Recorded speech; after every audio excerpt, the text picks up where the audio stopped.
because I'm now going to introduce you to Dave Goulson. Thank you.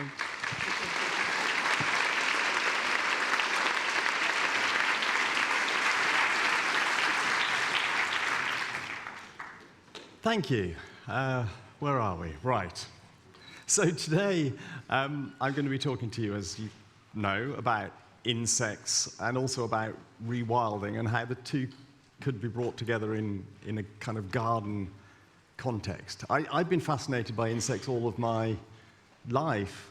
Since I was a little kid, I remember catching grasshoppers in the school field when I was at primary school and collecting caterpillars and rearing them up and them hatching into butterflies and moths and so on. And I became hooked on the whole thing. And I've been really lucky that I've managed to make a living out of it, that people pay me to chase around after bees are my speciality. Which made me really sad, actually, to hear that study that very few children know what a bumblebee is, as they're the creatures that I've been studying for the last 30 years. I did also read not that long ago that there was a study which showed that children are much better at identifying Pokemon characters than they are real British animals. How sad is that? Anyway, here's a child. This is my youngest son, Seth, who isn't like that. He loves insects. He's in that bug phase that I went through all those years ago. And I hope he doesn't grow out of it. Fingers crossed. At the moment, there he is with his pet cockchafer, Colin. Sadly, no longer with us, Colin, I should say, not my son. Anyway, so I love insects, and I don't understand why other people don't. But the reality is that most people don't really either think about insects, or if they do, they think of them as unpleasant creatures. They're frightened of them. If they come near them, if an insect buzzes near them, most adults and teenagers' reactions is to try and kill it, which seems awful to me. And even, I got this off the internet just this morning, actually. Look at this, unbelievable. I don't really know what to say about that. I mean, absolute shame on the University of South Wales, or whoever it was is responsible. But what, I mean, you know, should we run in fear at a butterfly or a bee? It's inexplicable. Anyway, but it does epitomize, I think, the attitude of many people to insects. And my sort of mission in life is to try and persuade people to love insects, or at least to respect them, because as we'll see, they're enormously important. Insects make up the majority of life on our planet. They're incredibly diverse. They've been around for about 480 million years. That's twice as long as the dinosaurs. Amazing creatures that we've so far named about 1.5 million different species, and new ones are discovered all the time. It's estimated there might be as many as 5 million species of insect. We really don't know. Many more awaiting discovery. But at the same time as we're discovering new insects, insects are disappearing. Now, I'm not going to dwell on this for long. If you want to know more, I've written half a book about it on Silent Earth. I did finish the book. It's not just half a book. But anyway, I could talk about how our butterflies have declined.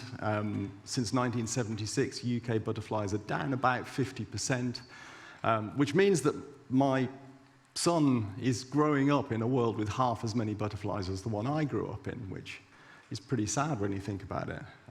I could tell you about German insects, which are flying insects in Germany seem to have decreased by 76% in 26 years, which is pretty terrifying. The monarch butterfly in the United States is down about 80% since 1995. I'm just going to show you one example, which is one of my favorite insects. This is a lovely thing called the shrill carder bumblebee.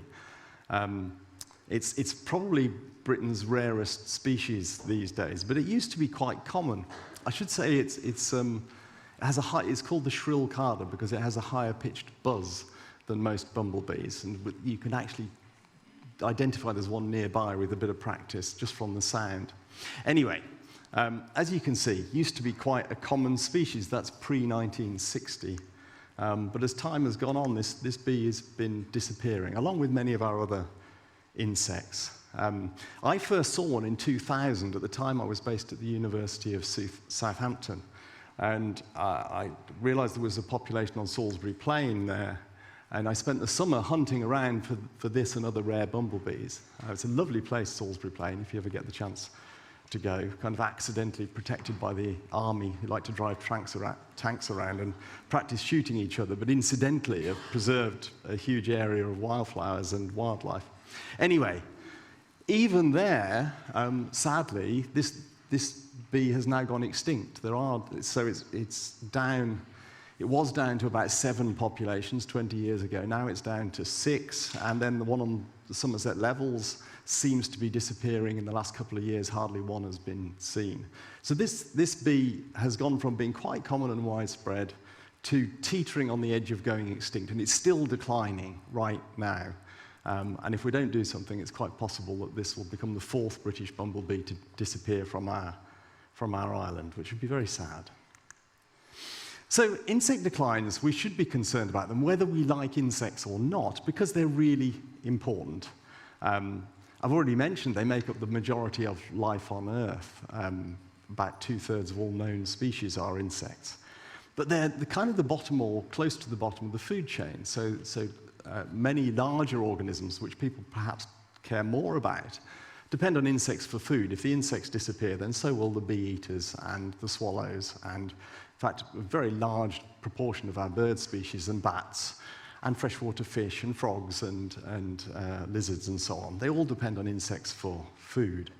And insects do all sorts of other things, provide what are sometimes rather boringly called ecosystem services.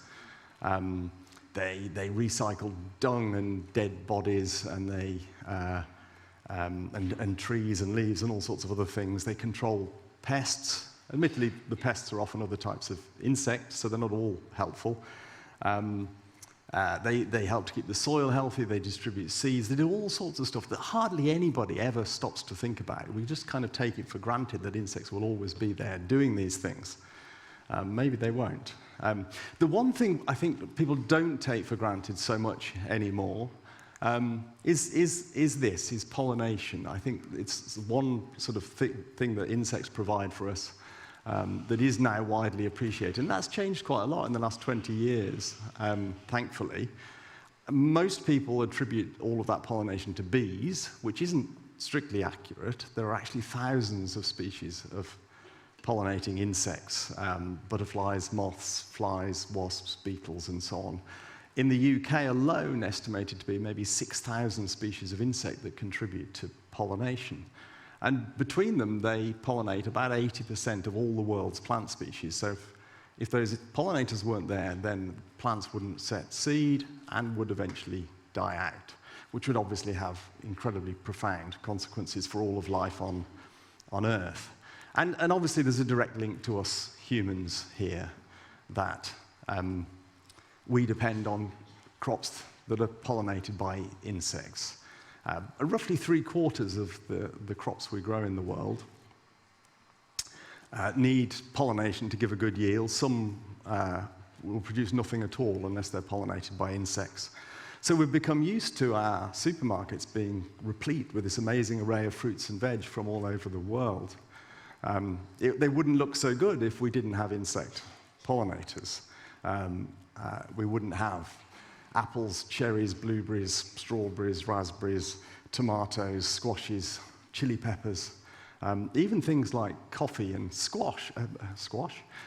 tea, sorry, where am I going? Chocolate, that's what I was after. Coffee and chocolate. Crikey, it's hard to imagine a world without coffee and chocolate, but there you go. So we really ought to ensure that we look after these creatures and that we don't end up like these folk. You might have seen these pictures before, but they bear re-showing because it's a slightly apocalyptic image. These people are hand-pollinating their apple and pear orchards. This is southwest China, where they have big areas of orchards. And they have to hand-pollinate them because they've basically wiped out the pollinators. There aren't enough bees to do the job for them, so they get little paintbrushes and they collect pollen in jars, and they send their kids climbing up the trees to hand-pollinate the flowers. We need to make sure that this doesn't happen elsewhere. It's hard to imagine a farmer hand-pollinating his field of oilseed rape in the UK, for example. It's going to keep him busy for a while. Now, that said, I've put this argument for looking after insects, this sort of practical ecosystem service-based argument, forward many times over the years. And it seems like a powerful argument. You know, we depend on insects. Our health, our food supply depends upon insects. And you'd think that would be quite compelling, but I'm not actually sure that it is. It's slightly unsatisfactory in at least a couple of ways to me. It seems a very selfish way to justify looking after insects because we're only valuing them for what they do to us. And that actually isn't why I want to look after insects. And I don't think actually it really connects with people. I think those of us that care about insects care about them not because of the price of coffee would go up if we didn't have insect pollinators, but because they're cool, they're beautiful, they're lovable, they're endearing, they're interesting, they're fascinating. We like them, basically. And I think that is perhaps a more powerful argument than pounds and pence. And the other thing is, there are lots of insects that probably don't do anything for us. And does that mean we can just let them all go extinct because they don't do anything useful? So for example, this is the St. Helena giant earwig. The world's biggest earwig. Sadly, it's extinct. It only ever lived on this tiny little island, St. Helena, in the South Atlantic. It lived in seabird colonies and seemed to, so far as we know, it scavenged around the seagull poo. We don't really know because it's been gone since the 1960s. But an amazing creature, about 3 inches long. Must have been quite a beast. It went extinct, and there were no repercussions. There was nothing it did that wasn't then being done. There was no sort of ecological catastrophe that unraveled because there was no longer a giant earwig. It just went. But it seems to me that even though it didn't do anything useful, the world is a sadder place for not having a giant earwig, even if none of us were likely to ever go there and see it. And there are lots of other examples you might think of closer to home, insects that probably don't do anything all that useful. But I still think they deserve a place on our planet. You know, we have no moral right. Surely we're just one of millions of species. I don't think we have the right to wipe out other species just because we can or just because it's convenient. And this might seem a bit, I don't know, silly, but I bet most of you will have seen the film Independence Day. It's a silly film where aliens come from space and decide to wipe us out because they want to mine our planet for all of its resources. Well, imagine you're an earwig or I don't know, let's say a butterfly in the rainforest or an orangutan in Borneo, and bulldozers arrive and flatten your forest and set light to it and destroy it completely and take away everything for you. Then you can see where I'm going. Basically, we are like the evil aliens in the film. We are destroying other species, wiping out their homes. And in the film, we all understand without anyone explaining that we're the bad guys, but then we carry on behaving as the bad guys ourselves, it seems to me. Anyway, perhaps I'm rambling. So how do we turn around these declines? One suggestion, which was put forward by a guy called E.O. Wilson, or Ed Wilson, who's an American scientist, a really clever guy. Sadly, he died a few months ago. It was a bit of a hero of mine. He was in his 90s, so he had a good run. Anyway, he wrote a book called Half Earth, in which he advocated basically setting aside half of the Earth for nature. And probably most people think that's a completely ridiculous idea, but actually I think it's a brilliant idea, and we could do it. It'll never happen, I don't suppose, but why not try? You might think, and Alistair this morning talked about this, you might think it's ludicrous because, of course, we need to feed a growing human population. There's going to be 10 billion of us quite soon. Surely we can't afford to set aside half of Earth for nature. Well, actually, because of the food waste and the inefficiencies of our current food system, if we could tackle that, as Alistair mentioned, roughly 40% of the food we grow is wasted. Then about another 30% is fed to livestock to feed to people, which is a really inefficient way of feeding people. And broadly, about 80% of all the farmland in the world is devoted to rearing livestock or for dairy or meat, which is just an incredibly inefficient way of feeding us all. So actually, if you do the sums, it would be perfectly possible to set aside half the earth, to perhaps rewild half the earth, and still comfortably feed 10 billion of us in a few years' time, if we were prepared to be less wasteful and eat less meat. So isn't that big an ask to save the planet? It doesn't seem to me. So I love the idea of rewilding. I wholeheartedly agree with everything Alistair said this morning about what he described, what his interpretation of rewilding is. I still think, although he talked about it at length, it's worth my perhaps saying a tiny bit more about what I understand from rewilding to be. So I first came across the word in the context of what happened at Yellowstone, which some of you I can see nodding, some of you perhaps never heard of it, but I'll give you a very brief version of the story. So Yellowstone is a huge national park in the United States. Until quite recently, it was overrun with what the Americans called elk, which was basically red deer. Thousands of them, because they'd wiped out all the predators. The wolves had been shot to extinction many decades earlier. The elk population was multiplied out of control, and it overgrazed the landscape, so there was terrible soil erosion. No trees could regenerate because the saplings were just eaten as soon as they sprouted. And biodiversity was very poor. It was pretty bleak.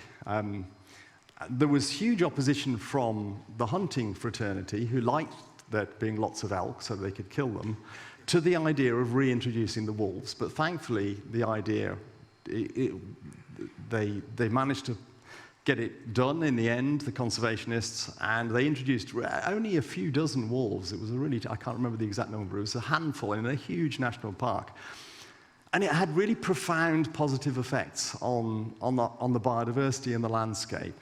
Not because the wolves ate all the elk. There were nowhere near enough wolves to eat most of the elk.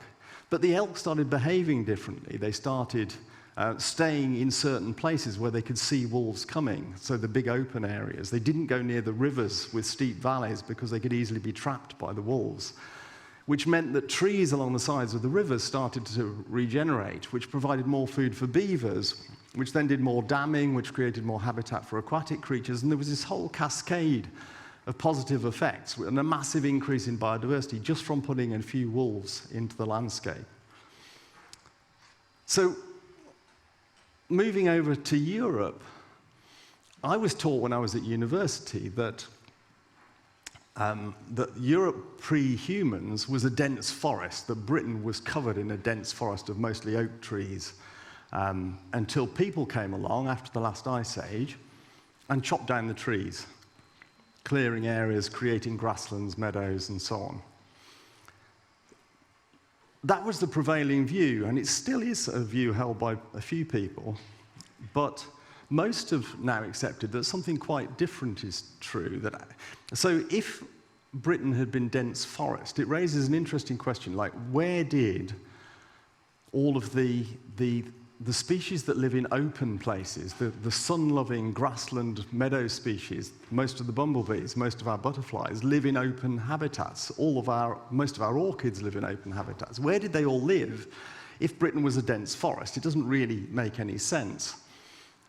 Until it was realized that actually, before people were here, there were loads of big herbivores wandering about, giant aurochs, the ancestors of the cows, ponies, deer, wild pigs, and so on, that would have cleared areas. I mean, if you only go back 115,000 years, there were actually elephants wandering around here, which would have knocked trees over completely, and maintained something that was perhaps a bit more like savanna or sometimes called wood pasture, a mosaic of open areas with sunlight and flowers and treed areas and so on. I think most ecologists now accept that that's probably closer to the reality of what life was like in Britain before we came along. So this kind of brings me to Knepp, which is my local rewilding project. I live in East Sussex. You heard about Knepp a few times today, particularly from Alistair. The idea of the Knepp rewilding project, they can't put wolves back in the south of England. It's not entirely realistic. I think I would love it personally. And it's not as stupid as you might think, because there are actually wild wolves in almost every European country now. They've even moved into the Netherlands, which is a very crowded and intensively farmed country. We could have wolves in Britain if we really wanted them. But anyway, I'll park that one there. What they're doing at Knepp, in the absence of large predators, is they're putting back the large herbivores as best they can, old breeds of cattle, the Tamworth pigs you saw earlier, troughing around in the mud, doing all sorts of disturbing and creating habitat and so on. There were already some deer, but they put red deer in. And there are Exmoor ponies taking the place of the tarpans that used to roam Britain thousands of years ago. They can't put in top predators, so they have to manage the numbers of herbivores. They have to cull some, which they sell for meat. But the idea is to basically, having restored the large herbivores, to as far as possible, step back and see what happens. Allow nature to do its own thing, and I think it's really exciting. Some people think of it as abandonment. I see nothing wrong with letting nature take control so far as possible. It managed perfectly well before we people came along. They have introduced a few other creatures that you've already heard about, perhaps the beavers. The storks are very cool.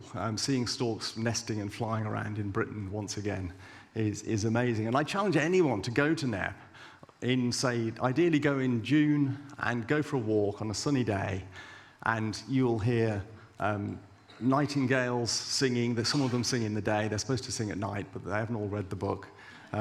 You'll hear cuckoos. You'll hear the lovely purring noise of the turtle doves. Sounds that you don't hear in lowland England very much at all anymore. I never hear cuckoos in East Sussex. But there are plenty of cuckoos at Knepp. And if you go a little bit later in the year, you see the purple emperor butterflies. Thousands of them. There must be thousands of them. You won't see thousands of them all at once, but you'll guaranteed to see purple emperor butterflies. I can think of very few other places you can go where you're bound to see them. There are loads of them there, swooping around on the trees. And even this year, top right there, they saw large tortoiseshells. Well, that's a species that's supposed to be extinct in Britain, but it's somehow recolonized, turned up at Knepp, which is pretty amazing. So it is working for biodiversity. And is a pretty inspiring place. You also, the storks, they talk to each other by clattering their bills, which I'd never heard, but it's amazing to hear them chatting away with this. It sounds a bit like kind of gunfire. Anyway, so what has any of this got to do with gardening? Well, we can't really recreate something like a Knepp rewilding project or Yellowstone National Park in a garden, but we can play our part in encouraging wildlife, in making our gardens more biodiverse, in helping to tackle. We are in the 6th mass extinction event. This is really serious. I think anyone who owns any land needs to think what they can do to support wildlife and ideally also capture carbon into the soil or vegetation. And there's huge potential here. There are about 22 million private gardens in the UK, covering an area that's roughly estimated to be about 400,000 hectares, about 1 million acres of land. Just imagine if most of those were wildlife friendly, were full of native, well, I'm going to talk about what that might involve in a second. That would really help. And if we could also persuade local councils to come on board so that the road verges and the roundabouts and the cemeteries and the parks all had wildflowers and were all managed in a nature-friendly way, then that would really start to make a kind of national network that would help to link up the nature reserves and the rewilding projects and everything else, and give nature a much better chance of recovering. I get quite excited about this, sorry, but I'm going to plug some of my books just briefly. If you want to know more detail about how to make gardens more wild and more biodiverse, then consider having a look at those. Unfortunately, not all gardens are particularly biodiverse. It's an interesting time because while many of us are advocating encouraging wildlife, some people are going in a rather different direction. I saw on Twitter quite recently, there was someone who, honestly, this is real, they posted a picture of their back garden, which looked pretty much like this one. But their neighbor had a cherry tree, and the blossom was beginning to fall, and it was landing on their lawn. And they said they were complaining that they had to hoover their lawn, their plastic lawn, every day to get rid of the petals. And had anyone got any better ideas as to what they could do?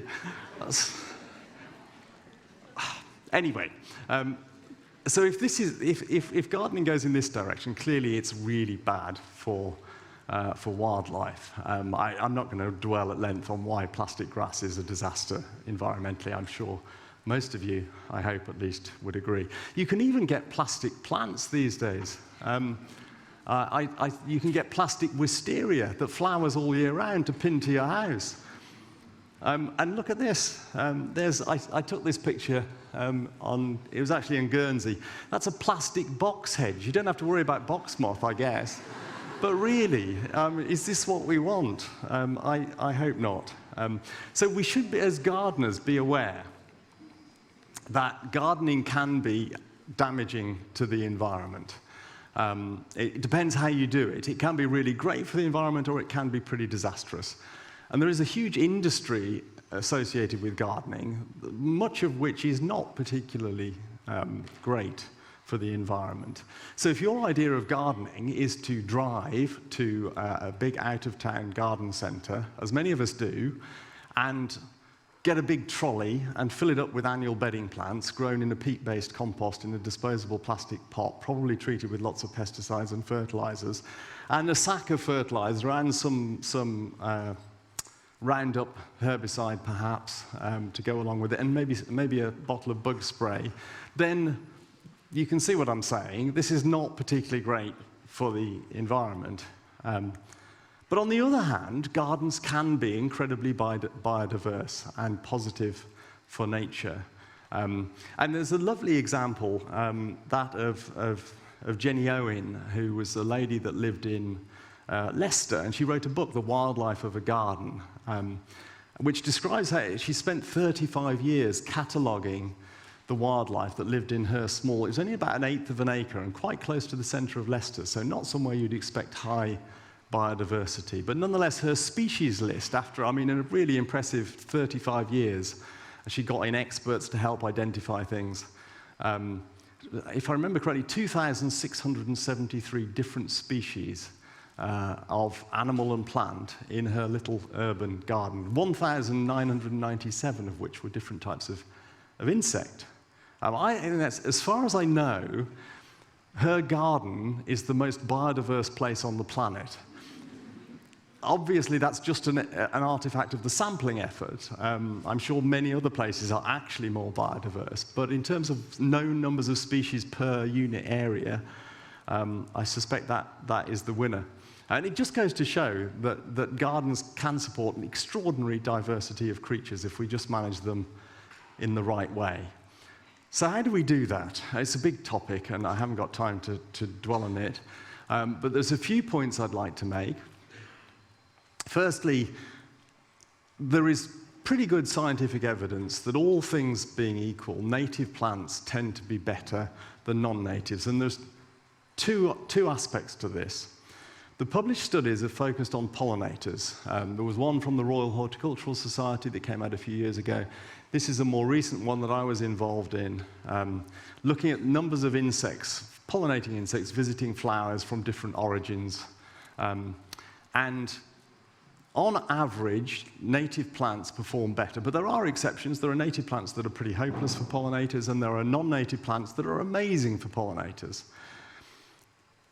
But for me, the real... Oh, hang on, I'll come to that in a minute. So let me just show you some examples of some native plants that you might consider growing or including in your garden designs because they're really good for pollinators. So you've got marjoram over there, viper's bug loss, greater knapweed. In that study, the reference to which I just put up, which is open access, by the way, should you want to see more detail, these were the top performing native plant species in terms of numbers of pollinators attracted during a summer. And also really beautiful plants to grow in any, in a herbaceous border or almost any setting, I think. So native plants, as I said, are slightly better on average than non-natives for pollinators. And we tend to focus very heavily on planting plants for pollinators in gardens, but I think we're slightly missing the point there. And although I'm someone who's guilty of this themselves, I've for years been promoting people to plant plants that will support more pollinators in gardens. We shouldn't forget all the other insects that aren't pollinators. And there are loads of them. There are far more than there are pollinating insects. Many, many insects are herbivores. They feed not on the nectar and the pollen, but they feed on the leaves or the stem or the roots or whatever. And herbivores tend to be much more specialized than pollinators. Nectar is just sweet water. It doesn't matter whether it comes from a South American plant or a European plant or whatever. It tastes pretty much the same. But the leaves of the plants tend to be defended with toxic compounds that the plants produce deliberately to avoid being eaten, to deter herbivores. So herbivorous insects tend to specialize. They've evolved to overcome the defenses of a particular host plant. So they have much narrower host ranges than bees, for example. So here's just one example, a lovely familiar butterfly, the orange tip, which will only lay its eggs on 2 or 3 species of native plant, things like lady's smock and garlic mustard. It can't eat anything else. So unless you grow those native plants in your gardens, you won't have breeding orange tips in your garden. And likewise, there are many, the very large majority of native plant species support one or sometimes hundreds of different species of herbivores. So if you grow native plants, you're supporting not just pollinators, but also a whole host of other insects as well, which will support the whole food chain, birds and everything else above them. So while I'm talking about growing native plants, I just wanted to touch briefly on the slightly prickly subject of weeds. So here are some plants that many of us have been taught are heinous aliens. They've been vilified. You're a terrible gardener if your garden contains lots of these things.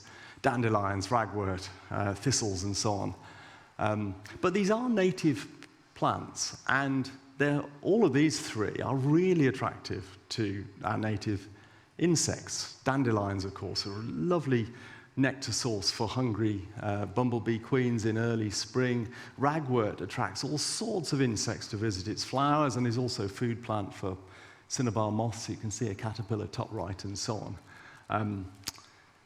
I would like to persuade you to try and, if we're going to rewild our gardens and rewild our minds a little bit, perhaps one part of that is trying to reimagine weeds as wildflowers. You know, if you're a garden designer, tell your clients that they can get rid of all the weeds in their gardens just like that by just calling them wildflowers, because it's basically what they are. Of course, another way of increasing diversity in your garden is mowing less. This has been talked about a lot, and I won't dwell on it for long, but that's my lawn, not admittedly at the moment. It looks rather less green. But most lawns, if you don't mow them or reduce the mowing frequency, instead of being something that looks like a Wimbledon tennis court, they burst into life. So if we can persuade people to, instead of getting the mower out of the shed, to get a deck chair, make themselves a G&T and sit down and chill and enjoy the insects, that's much better for the environment. And it's not just gardens, of course, that have mown areas. If you travel around the countryside, towns in particular, you see endless verges and roundabouts and so on that have been mowed. See, often 8, 9, 10 times a year at expense of the council. I don't really understand why that's done. Those road verges very often could be very different. They could look like this. This is a picture from up in Stirling, where I used to work, where there's a little conservation group called On the Verge, who plant wildflower seed mixes along road verges and roundabouts and any other bit of amenity grassland that the council will let them free on. There's more than 90 patches around Stirling like that. That's a road verge, and there's roundabouts. There's even one in the women's prison, which is rather cool, I think. So if we're going to sow wildflower mixes as part of our sort of attracting more nature into our cities and so on, there's an interesting question about which ones should we sow, what mixes should we use? And this is quite a big and complicated subject, but I did want to make a couple of points. So there's at least 3 options. I'm broadly categorizing wildflower meadow mixes here. One is to go for something like this, sometimes called a pictorial meadow, used extensively around in 2012 around the Olympic stadiums. Very pretty, very colourful, often sold as wildflower mixes. Thompson and Morgan, for example, have a wildflower mix. It says on the front of the packet, wildflowers, and it's full of these plants. But most of them are not native plants. And it makes me a bit uncomfortable describing them as wildflowers, because surely the implication is that that is a native, if you call it a wildflower, isn't it? And that's certainly my reading. If not, then every plant in the world is a wildflower. Or maybe that's another, who knows? Anyway, I think it confuses people, and that many members of the public, people who aren't gardeners, think that that is a native wildflower meadow, and it isn't. It's pretty, it flowers for a long time. I think this kind of thing has its place. It feeds pollinators pretty well, because as I've said, they're not that fussy, and it has a long flowering season, all ticks. But it doesn't support anything like the biodiversity that a native plant mix would, because those herbivores have nothing to eat. As I explained earlier, there'll be no happy orange tip caterpillars munching in there. Another mix you often see being sold are arable weed mixes. The pretty things like cornflowers and poppies and corn cockles and corn marigolds and so on, which are really easy to grow, quick to flower, look really colourful.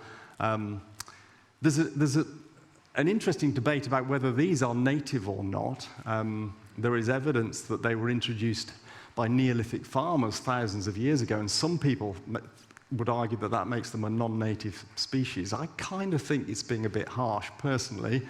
If they've been here that long, I mean, you know, there was nothing here in the last ice age. Everything arrived at some point. It seems a bit nitpicky to me. But anyway, they're great if you want lots of colour, but they'll disappear after 1 year, and I'm not sure everyone understands that either. People who aren't experts in gardening, they might buy a mix like that, sow it, and then be really disappointed in the second year when there's nothing flowering because all their annuals have died. These are only plants that will only thrive if you till the soil every year, which is why they're normally found in arable fields before we invented lots of herbicides and seed cleaning techniques and so on.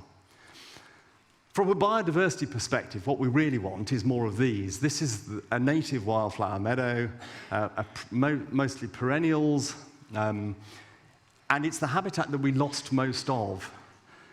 We used to have, in 1930, we had about 7 million acres of lowland hay meadows and chalk downland, teeming with life, all sorts of different plant species, lots of insects, including lots of rare bumblebees, and so on. By 1987, we'd destroyed 97% of that habitat. So I think if we're creating meadows, on the whole, particularly in the countryside, we should be focusing on these kind of things, not on pictorial meadows, personally. Okay, one other kind of point to make. I think I've just about got time. This is a bit of a hobby horse of mine, and not all of you will agree, but I think there should be no place for poisons in our gardens and in our towns. I don't know why you can go to any garden centre, any supermarket, and there's a huge array of toxins available on sale to people to use with no training, no expertise, often no safety equipment. These are poisons, make no mistake about it, and we don't need them in our gardens. You can argue that they're necessary to feed the world in farming. I disagree with that too, but you can make a plausible argument over that. We don't need them in our gardens. I garden organically, lots of you garden organically, and manage perfectly well to grow lots of fruits and veg and flowers and everything else without using any synthetic fertilizers or pesticides. The French banned pesticides in 2018. They can now only be purchased by a licensed farmer, so the councils can't get hold of them, gardeners can't get hold of them. They've managed for the last 4 years. Paris hasn't been overrun with cockroaches and giant dandelions or anything else. I'm told it looks as much as it ever did. So if they can do without them, why can't we? And I mean, look at that on the left there. Doesn't that look awful, I think? I mean, that was a little bit of grass, and who knows, maybe a dandelion or two would have supported a few insects. Now it's dead. Someone from the council has come along and sprayed it with glyphosate, which just seems like pointless environmental vandalism to me. And also, there's a sinister side to this, because glyphosate, Roundup, which is active ingredient glyphosate, the most commonly used herbicide in the world, the one almost every council uses, is a carcinogen. It's, the World Health Organization said it's a probable carcinogen. So we're spraying something that causes cancer in humans in our streets. We buy it and spray it in our gardens. That seems completely bonkers to me. I did launch a petition last year, one of those government ones, asking them to ban urban pesticides. We got 53,000 signatures. Didn't achieve anything really, as these petitions often don't. But anyway, at least a few people agreed with me. There's a rather sweet initiative. There was, I think it's, the lady that did this is called Sophie LeGill, if I remember correctly. She started a campaign to make people more aware of all the amazing diversity of plants that live in our streets, that are the very plants that are destroyed by those teams of people from the council with their spray wands, driving around looking for anything green to kill. She started naming them, chalking the names of the different plant species onto the pavement so that passers-by could see there's all this diversity of plant species. You can get dozens of species living just in the cracks in the pavement, which is really cool. And why do we feel the need to kill them? Seems bonkers. On the subject of pesticides, do beware, even if you garden organically and you don't buy any pesticides yourself, most of the plants in the garden centres are riddled, soaked in pesticides before you buy them. We tested them, it's now 5 years ago, we did some research. We bought plants, we only bought plants that were labelled as bee-friendly or perfect for pollinators, and we screened them for pesticides, and 98% of them were positive. Some plants had as many as 10 different pesticides in them. 75% of them contained insecticides, and they're being sold as bee-friendly. That seems slightly inappropriate to me. So it's much better to grow from seed or do plant swaps with friends and neighbours, or find an organic nursery. There are some online as well. Okay, so to wrap up,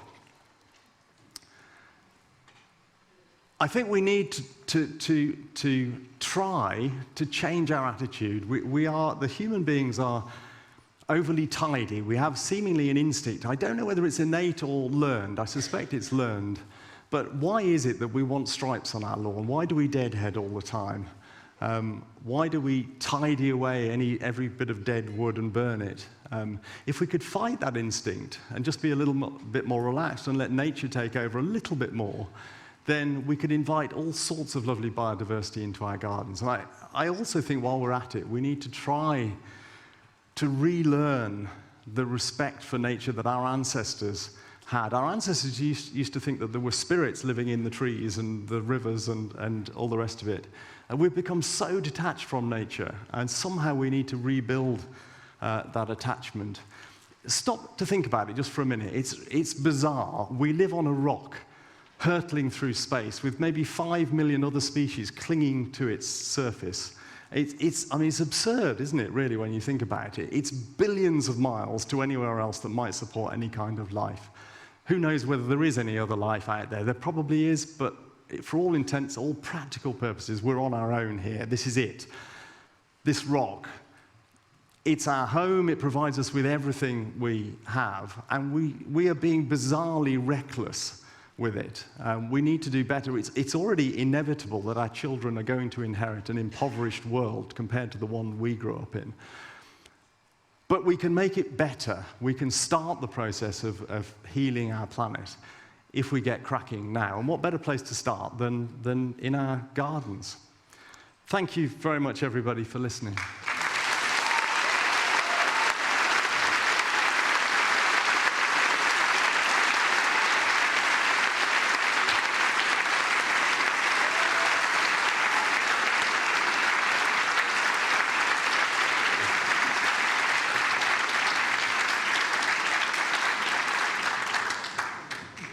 Wow. It is, it's our home. Thank you, Dave, for showing us that. It's brilliant.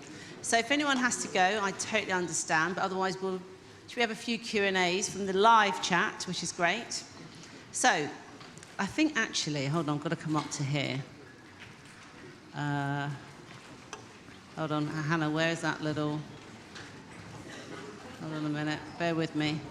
Where's the confession one? About the whales. Yeah, is it in the, am I in the right? Yeah. About the whales.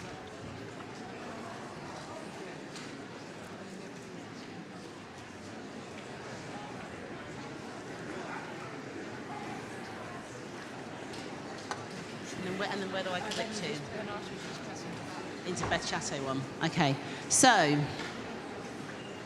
we've got a bit of a confession. I'm not going to say the name because why would I do that? My cousin works at the Uni of South Wales. She says the sign went up because of a nest of flying ants, but she wasn't responsible for the sign being put up.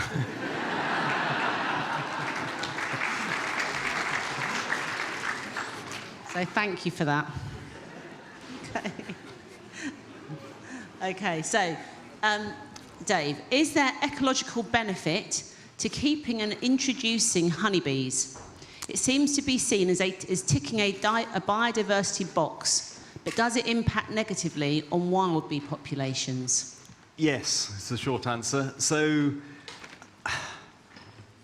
beekeepers are lovely people, and honeybees are important as pollinators, and I love eating honey, but it is simply true, undeniably true, that they compete with native species. The honeybee itself is not in any danger. Honeybee numbers haven't declined. There are something like 3 trillion honeybees in the world, very roughly. It's wild bees and wild insects that are declining. And lots of people don't understand this. They think that taking up beekeeping or supporting beekeeping is helping nature. It's a bit like someone saying, I'm really worried all the wild birds are disappearing, so I've decided to keep chickens. They're different things. It doesn't help. And the honeybees go out there. There are 60, 70,000 hungry honeybees in a hive.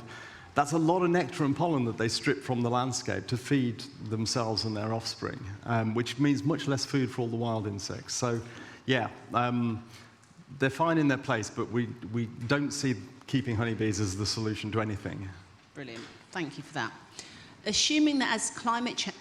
assuming as climate changes, I'm getting to the end of the day here, sorry. Assuming that as climate changes, so it's very, this is, Do you want me to do it? I can clearly see this is not a script, it's getting the intonations right, I'm so sorry. I think Sorso's work might be, I'm going to blame the writer.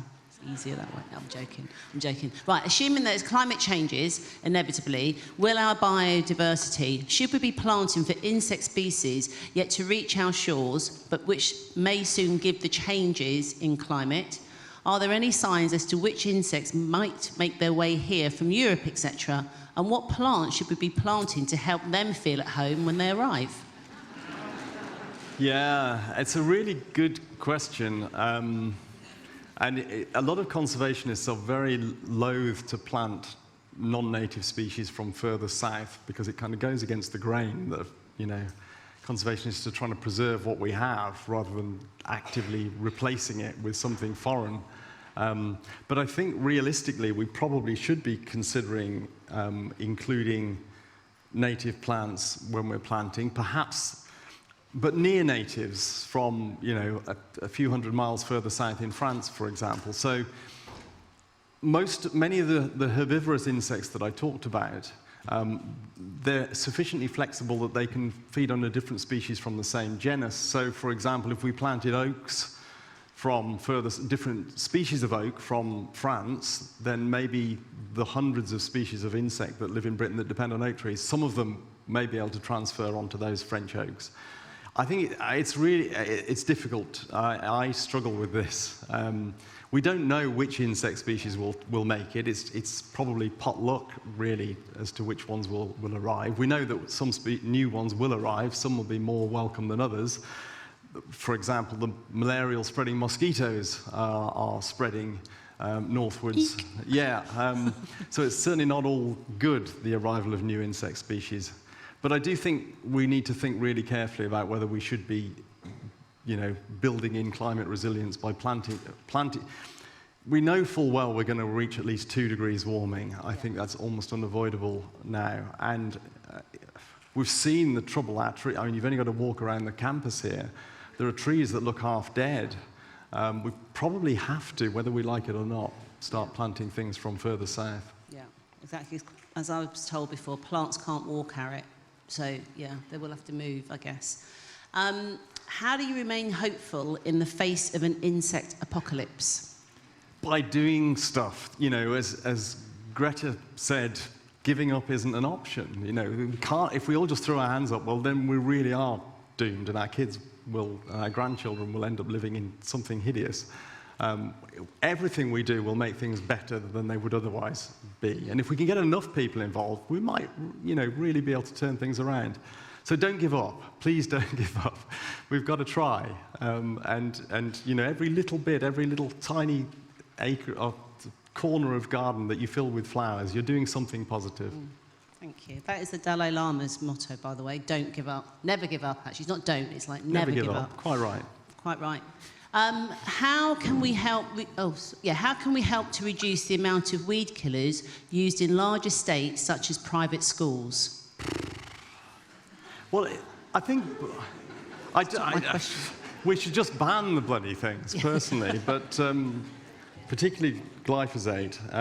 I do think if councils and companies, whoever is responsible for prescribing this spraying, if they were fully aware that there is every chance that their employees that are spraying the glyphosate in 10 or 20 years' time might be suing them for having got non-Hodgkin's lymphoma from handling the glyphosate, which is exactly what has already happened in the United States. And the plaintiffs have won their cases and been awarded millions, or in one case, billions of dollars compensation from the people that, well, in the case of the United States cases, the court cases have been against Bayer, who own Monsanto, who manufacture the chemical. But the employers now, they have the evidence that that chemical is carcinogenic, and they are knowingly sending out their workers using it, knowing that that poses a risk to their health.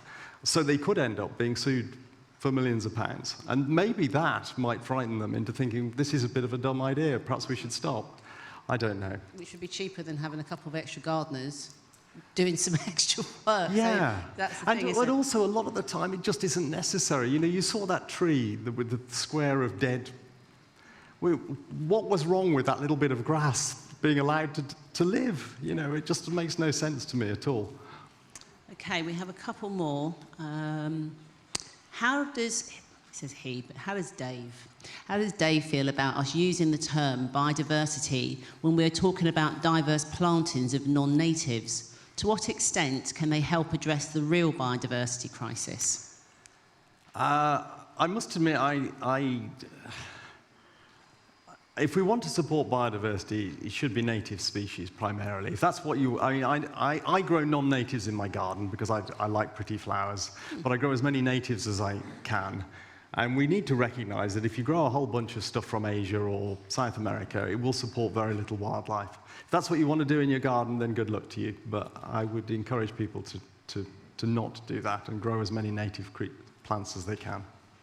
Okay, and I think we're on the last one now. Is it important to have grasses in wildflower mixes as these increase biodiversity? They certainly support, there are quite a lot of insects that are grass feeding specialists. In my garden, I have lots of meadow browns and gatekeepers. At Speckled Woods, their caterpillars eat grasses. So although grasses don't attract pollinators, they are still valuable, and they are an integral part of those native wildflower meadows that I showed that picture of. They contain all sorts of fine-leaved native grasses. You need to avoid the big things like cocksfoot and false oak grass, which grow tall and smother the flowers. But yes, I would say a native grassland seed mix should include grasses.